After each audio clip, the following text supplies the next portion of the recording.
hukum memainkan peran penting dalam mengatur kehidupan sosial, ekonomi, dan politik suatu negara. Setiap negara memiliki sistem hukumnya sendiri yang berkembang berdasarkan sejarah, budaya, dan tradisi masyarakat. Definisi sistem hukum.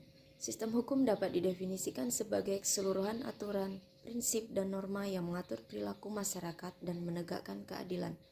Sistem ini berupa aturan tertulis maupun tidak tertulis dan dijalankan oleh berbagai lembaga yang bertanggung jawab seperti lembaga eksekutif, legislatif, dan yudikatif.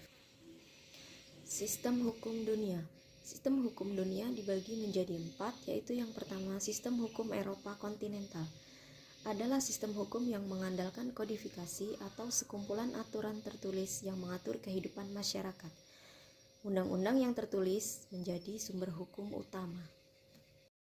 Sistem hukum Eropa kontinental lebih menekankan pada kodifikasi hukum yang lengkap. Sistem hukum dunia yang kedua yaitu sistem hukum Anglo-Sakson.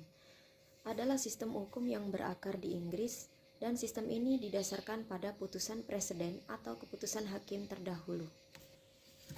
Sistem hukum Islam. Sistem hukum Islam atau syariah adalah sistem hukum yang berdasarkan ajaran agama, Al-Quran, Sunnah, dan interpretasi ulama. Sistem hukum adat.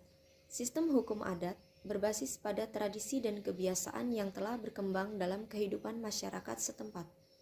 Hukum adat tidak tertulis, melainkan dipelihara melalui praktik dan kehidupan sehari-hari. Sistem hukum di dunia sangat beragam dan berkembang sesuai dengan sejarah, budaya, dan kepercayaan masyarakat di berbagai negara. Sistem hukum Eropa kontinental lebih menekankan pada kodifikasi hukum yang lengkap, sedangkan sistem hukum Anglo-Sakson lebih fleksibel karena mengutamakan preseden. Hukum Islam memiliki fondasi agama yang kuat, sedangkan hukum adat mengandalkan pada tradisi-tradisi masyarakat terdahulu. Perbedaan dalam struktur dan sumber hukum ini menunjukkan kompleksitas dalam upaya mencapai keadilan di masyarakat global.